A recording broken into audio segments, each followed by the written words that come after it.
Bethany. What do you think would be your biggest challenge in moving from middle school to high school when you have 1,700 to 1,800 kids? What would your biggest concern be with the change? I don't know if you've ever taught before or been principal for high schoolers. The relationships, because you know how I am with that. So I would have to build those relationships with people because I don't know. I mean, I know you and I know some of your staff, but I don't know everyone that works here. So, oh my, she's really taking.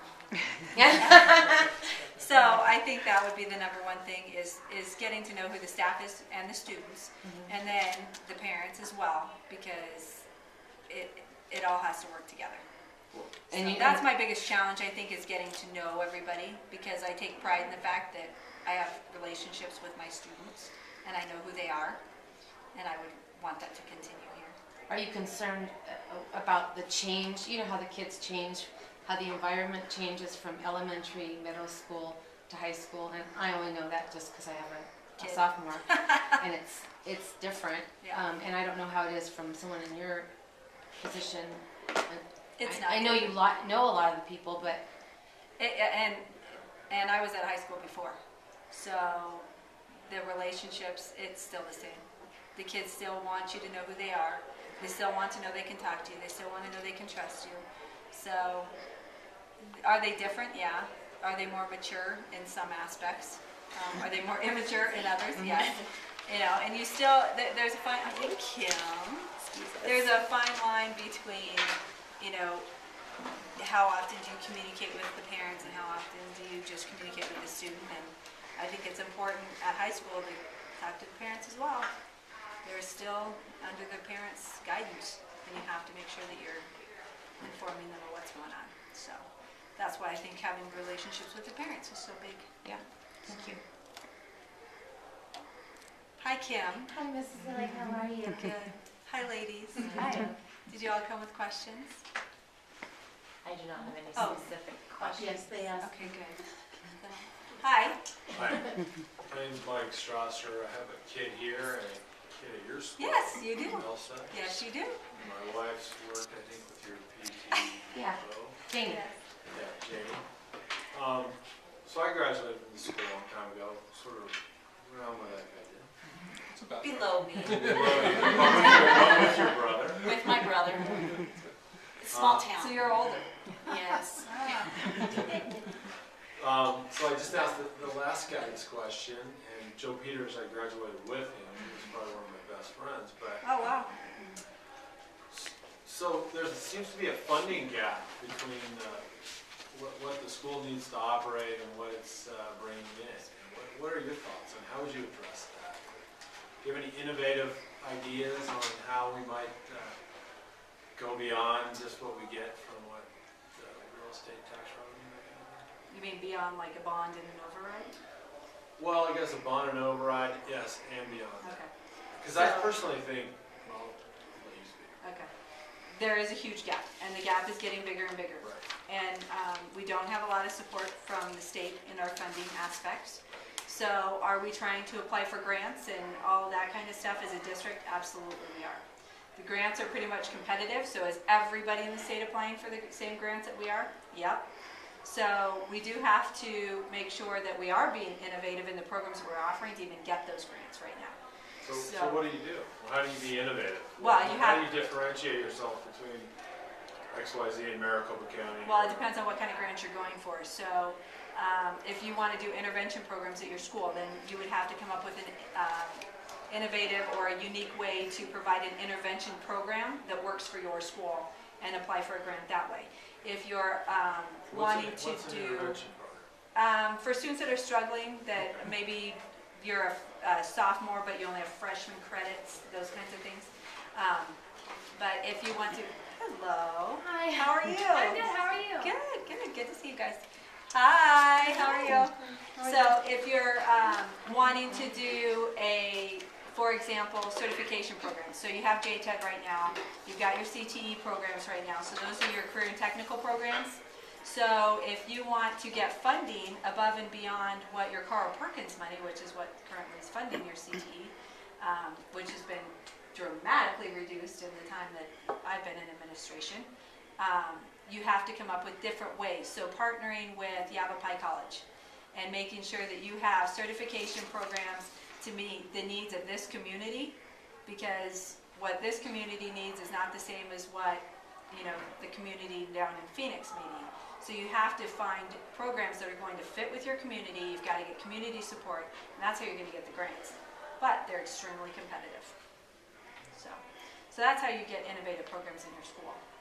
So what school in the state do you think does a good job with that? Who's been successful? Do you have any models, or do you have any ideas? We had a great model in Marana. It was called Aztec Middle College. It was a great program. And we basically did that. Our counselors worked one-on-one with the counselors at Yavapai College here. It was Pima College down there.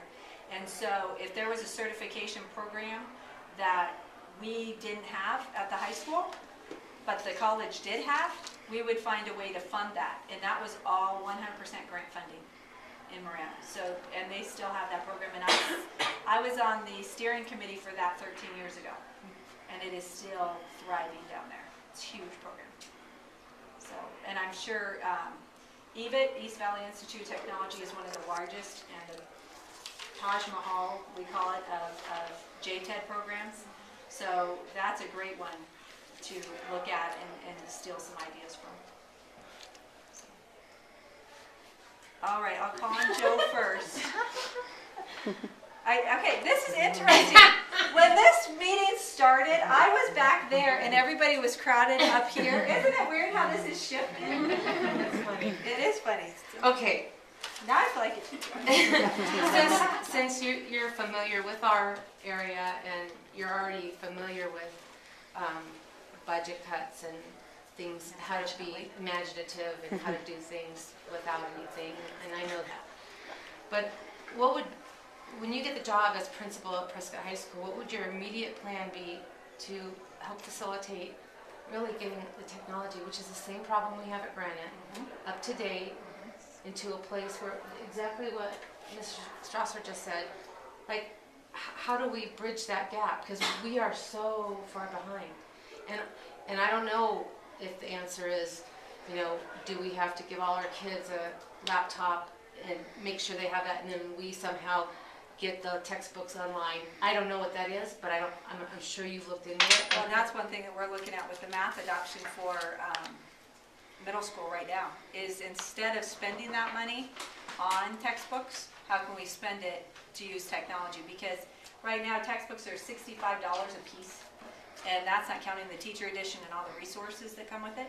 So if we can use that money to buy virtual textbooks and then just have maybe classroom sets, that's what a lot of schools are going to now, that's a great model to follow, then that would be a better use of our funding. The problem that we have here in our district is the hardware. And so right now there was money that was given to the county, well, not really county, we have a regional group. Okay, so the governor set up all these regional groups. And so right now we have a regional group, and the group was given money for technology. And whatever they were going to do didn't work. And so now that money's going to trickle down, and it's going to be up to the county. So like Tim Carter will have some say. And I know right now Dave and Chris Eigel, who's our technology director, they're working closely on trying to figure out what can we do so that we have the bandwidth and we have the foundations, so that when we do bring in new equipment, it will be supported. Because right now we can bring in all the equipment we want, there's no support for it. And if we do eventually go to it's called BYOD, bring your own device. Hi, how are you? Good, thanks. When you go to a BYOD, so students are allowed to use their smartphones, or they can bring in their iPads or their iPods or whatever device they have. That one saves the district money because we don't have to provide that. But right now, if we went full-blown BYOD, it would shut down our system. And wireless is, like right now, Because of the bandwidth? we don't even have wireless because our routers die and there's no funding. So we're working on how do we replace those routers. So, yeah. Yeah, you didn't know that, did you? That's because you don't have a kid there anymore. You have left us. So, yes, Kim? Okay, so, wondering what your top 2 to 3 priorities are if you get the position here at the school. So top 2 to 3? Yeah, let's go Okay. 2 to 3. 2 to 3. All right, so I would have to say my first priority would be learning the community. So I know some parents.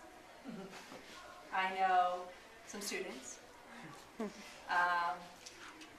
I don't know them all. So just getting to know, I know as we were talking earlier, some staff, but not all of them.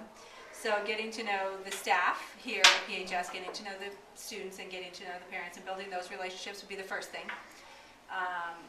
My second priority would be to learn the systems, because that's what I'm hearing a lot from staff and from parents is what processes we have in place. So what is the registration process? What is the process for graduation? What, all the different processes that go on here. We spend a lot of time, as Kim knows, working on processes and streamlining and making those more efficient and effective. So that would be my second priority. My third, you want 3? If you want 3. Okay. Yeah, sure. So my third, I spent a lot of time talking to another parent about the curriculum and where Granite's at with Common Core and where we're going to move Prescott High School to Common Core, because Sherry Baca was in here and she said they've done some of the Common Core, but it's not fully implemented, so we got to get there by fall. And so how do you educate the staff on that, and how do you educate the students, because it's been a huge jump for our kids, and how do you get the parents there, because all of a sudden the parents are freaking out because 6th grade, when they had 2 years ago a kid go through there, is not the same as 6th grade last year, and parents don't understand why all of a sudden it's more challenging and rigorous. Well, it's because we have Common Core now. So. And then how do you pay for all the people to learn that Yeah. on the limited funds that you have? Yep. So Remember, we did you a lot of work signed in up this for the summer. job. Yep. Yep. I'll turn.